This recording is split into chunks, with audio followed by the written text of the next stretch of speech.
Pan Sugianto, wali murid yang viral memaksa siswa SMAK Gloria II Surabaya untuk meminta maaf sambil bersujud dan juga menggonggong, kini telah menjadi tersangka.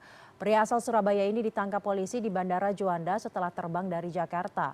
Kasus penganiayaan dan juga perundungan serta salah paham terjadi di SMAK Gloria II Surabaya pada Senin 21 Oktober silam. Kasus ini bermula saat pelaku tidak terima anaknya yang bersekolah di SMA Citahati diejek dan dibully oleh siswa di SMAK Gloria II Surabaya.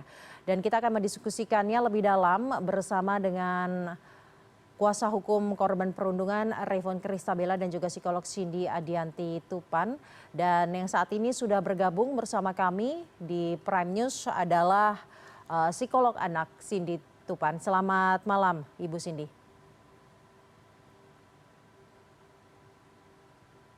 Selamat malam Ibu Cindy. Iya, selamat malam. Baik, melihat kasus ini bukan baru pertama kali ya terjadi perundungan, penganiayaan oleh orang yang lebih tua, dewasa terhadap anak-anak yang mana kita nilai seharusnya orang dewasa, orang tua dapat lebih meredam emosi mereka. Adakah fenomena baru, kasus seperti ini sering terjadi atau bagaimana melihat fenomena ini? Oke, terima kasih. Jika yang ditanya adalah fenomena baru hingga hari ini, sebetulnya belum berhenti ya fenomena yang seperti ini, di mana orang dewasa itu meluapkan emosi marah terhadap anak-anak itu melebihi yang seharusnya. Jadi intensitasnya melebihi dari tingkat keparahan peristiwa yang dialami. Sampai sekarang ini sangat banyak terjadi, termasuk dengan kasus-kasus yang juga saya tangani, dan tentunya ini menimbulkan dampak negatif bagi anak, tetapi juga tidak hanya terhadap anak, tidak hanya terhadap korban, tetapi juga terhadap keluarga atau lingkungan dari pelaku tersebut. Tadi Bu Sini sempat menyebutkan bahwa banyak kasus-kasus yang juga Anda tangani tidak jauh berbeda. Sebenarnya faktor penyebabnya apa ya Ibu? Baik, faktor penyebab seseorang bisa sangat marah itu sebetulnya banyak. Tapi jika yang ditanya adalah marah dengan intensitas yang sangat besar, hingga wujudnya adalah dari perilaku yang sangat agresif, sudah pasti orang tersebut atau mungkin dalam kasus ini ya, Bapak yang bersangkutan diduga memiliki toleransi yang rendah terhadap situasi yang menekan atau situasi yang tidak menyenangkan. Sehingga ketika ada situasi yang sederhana saja terjadi, intensitas emosi marah yang dimiliki itu bisa sangat tinggi, dan memang karena emosi marah ini secara natural ekspresinya adalah tindakan yang agresif, maka yang dimunculkan adalah tindakan agresif tersebut. Mungkin marah, bisa berteriak ya, atau bahkan pada beberapa kasus yang lain juga bisa hingga menyangkut fisik. Ini banyak terjadi, tadi Anda katakan banyak terjadi terhadap orang dewasa kepada anak-anak. Mengapa orang-orang dewasa ini tidak bisa menahan emosinya, meluapkan emosinya berlebihan seperti Anda katakan di saat Iya. mereka seharusnya bisa lebih menahan emosi dan bijaksana menghadapi kondisi yang ada? Baik, kemampuan seseorang dalam mengelola marah itu tidak hanya dipengaruhi oleh usia saja, tetapi juga faktor-faktor lainnya seperti masa lalu, misalnya ketika masih kecil, mungkin berada di lingkungan yang penuh dengan kekerasan, kemudian kurang kasih sayang, kurang diajarkan kepada aturan-aturan, maka anak ini ketika dewasa dia bisa bertumbuh jadi seseorang yang agresif, yang sangat mudah, mungkin sebutannya sumbu pendek ya, jadi Hmm. sangat mudah meluapkan emosinya tanpa ada filter, kurang memperhatikan aturan atau kurang memperhatikan lingkungan. Orang tua dengan sumbu pendek ini dampaknya apa terhadap anaknya sendiri dan juga terhadap korban yang menjadi korban perundungan etis dalam kasus ini? Baik, pada kasus ini karena saya juga tidak melakukan pemeriksaan yang mendalam, tapi secara garis besar korban diduga bisa mengalami trauma karena ini tindakan yang traumatis.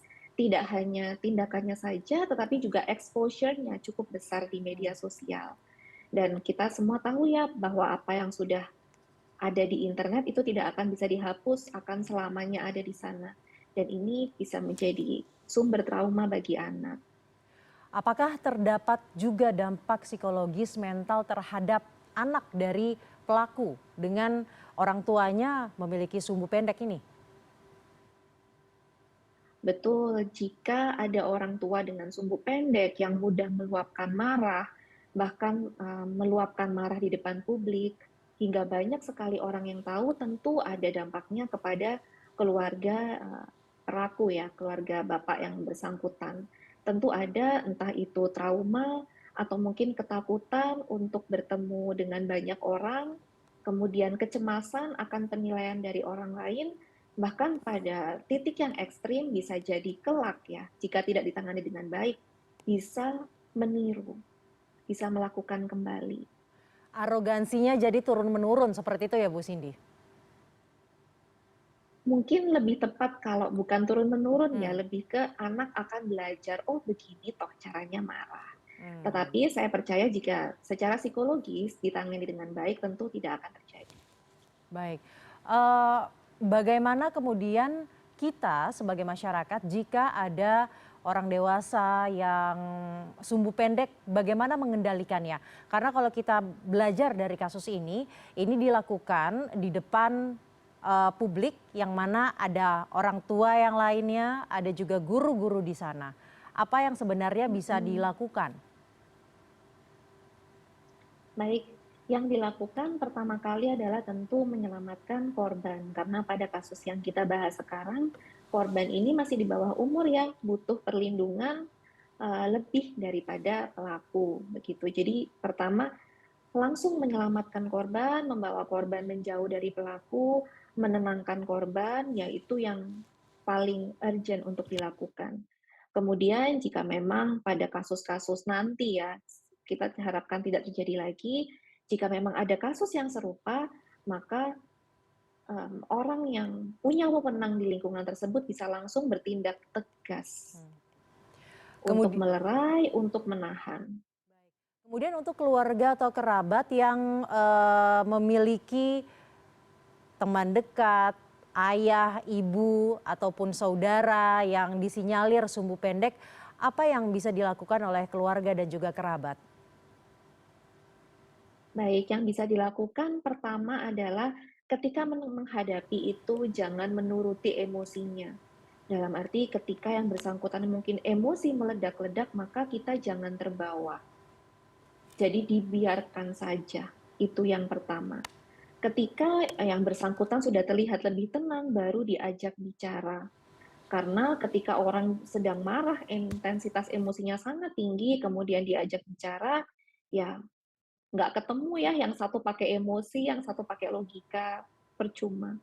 Jadi Baik, jika ada yang seperti itu ya dibiarkan dulu, jika ternyata tindakannya mengancam, sebaiknya menjauh, ambil jarak, jika keadaan sudah lebih baik mungkin bisa diajak bicara.